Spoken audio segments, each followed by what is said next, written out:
Alright, Shalom. First and foremost, I want to give all praises, glory, and honor to Yahweh, Ba'ashem, Yahushai, Ba'ashem, Rachak, Kodash. Double honors to the elder apostles of Great Millstone, and salutation of much love to Yakim out there pushing out this word in truth and sincerity. And I just want to do a quick video on a dream I had this morning. Pretty much it was myself and two other brothers in the camp. Mayam and Kanakala, and I can't remember exactly what was going on, around us, but I know we were in some kind of, we were in the city. We weren't in downtown, but we were walking through the city. It was daytime, and all of a sudden, and it's still the spirit because we were talking about this at camp. We got like the Amber Alert, but it was about the nuclear missiles. And then you could hear the sirens in the background, and everybody's starting to run and go crazy. And we start running, but we're screaming, Kahalai, Hapashim al Shai, I look up and there's nothing but chariots. There's thousands and thousands of chariots everywhere, and then there's some fighter jets, but the fighter jets were getting shot down, and they're coming crashing and getting blown up. So people are getting crushed by these jets that are the chariots are destroying, and then you start to see the nuclear missiles in the distance, like flying through the air. They start exploding in the distance, the mushroom clouds, and then we get some separated, there's I can see them in the distance, the two brothers, and then I look back one, to the sky, I think. And I'm still yelling Kahalai Habashim al Shai. And then when I look back, they were gone, and I was like, oh shoot, what happened to them? And I thought they had got crushed by the jets or something, because I didn't see them. And then there was jet debris over there where they were. And then it started to get windy. It felt like wind was, it was a great wind. And then that's when I realized that the chariots had called them brothers up. And then I started, when you ride a roller coaster, you get that feeling in your stomach, when you feel them G-forces.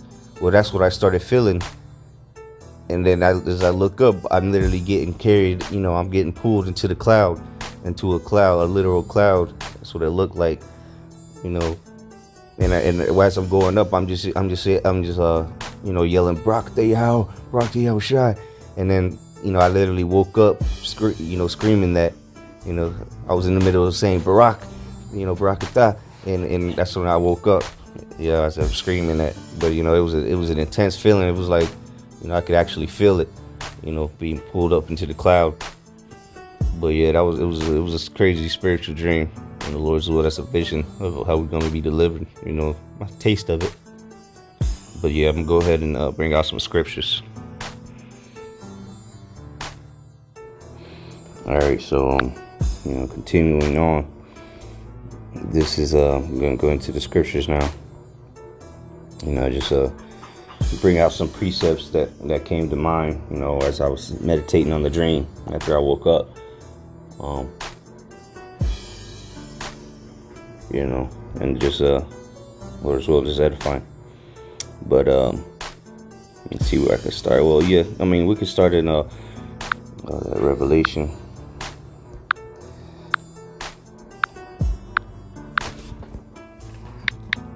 I'm go to Revelation.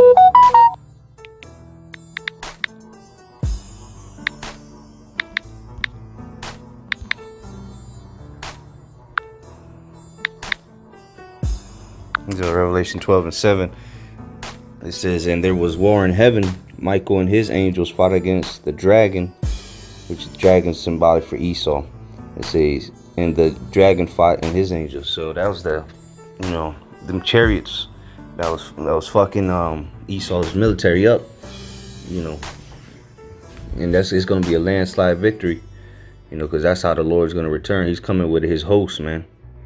All right, let's get that in loop. All right.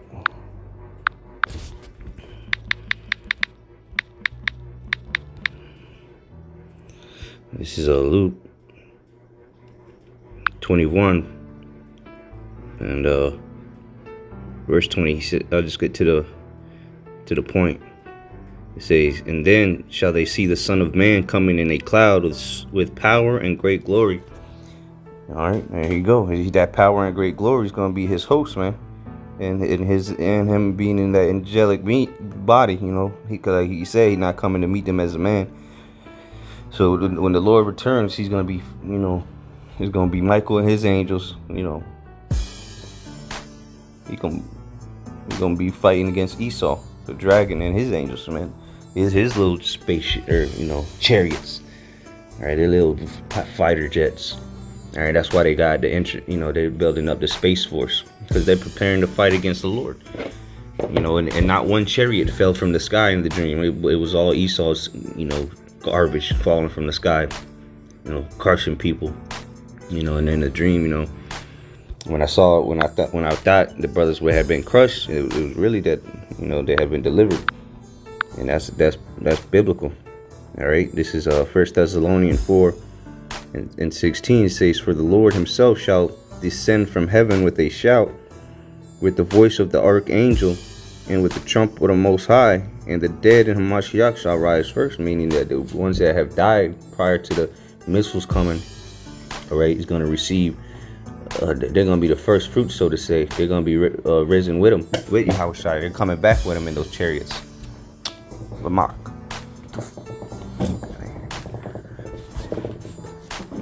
You know, let's say verse 17, "Then we which are alive and remain shall be caught up together with them in the clouds." And that's exactly what happened. You know, after that, you know, that wind started blowing, which I perceived that to be that nuclear missile, you know, was getting close. You know, the heat wave or whatever, the waves of it.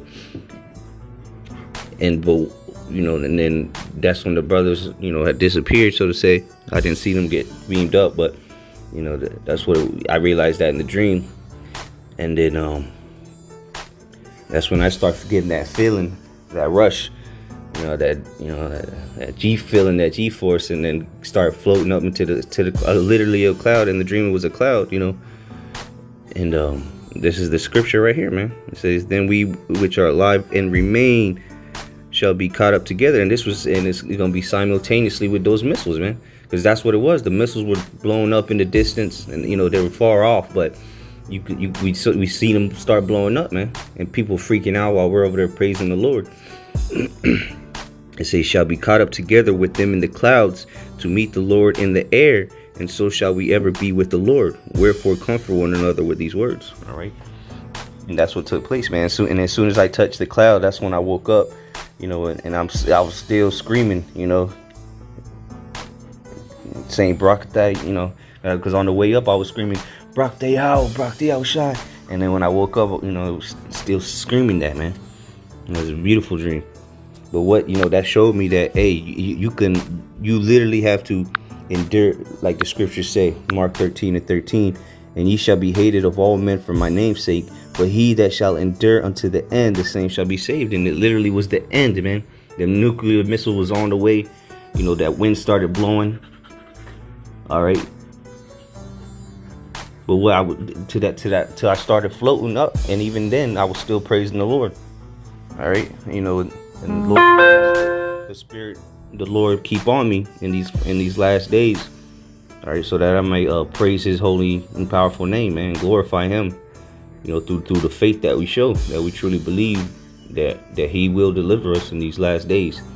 All right, and then let me just close out on this. When I'm talking about the wind, all right, this is Jeremiah 51. "Thus saith Yahweh, behold, I will raise up against Babylon and against them that dwell in the midst of them that rise up against me a destroying wind." All right, that was that wind, man, caused by the missiles. All right, you know, and so, you know, that got two things from that dream: the destruction and the salvation, man. And, you know, seeing the chariots, man, the thousands and thousands of chariots flying through the air. You know, I remember we got it when right before the missiles started coming. You know, And we got that. It was like an Amber Alert. You know, that was crazy. And then the sirens went off. You know, we were the only ones praising the Lord in the vicinity. You know. And then that destroying wind came. And that's what's going to take place in these last days, man. This is exactly how it's going to go. Not exactly how it's going to go down, but that's what's going to happen, man. The nuclear missiles, the fight in the air, you know. And then ultimately the salvation of the elect. All right. So with that, you know, Audubon Rasad is edifying and exhorting to you brothers. Keep pushing. Shalom.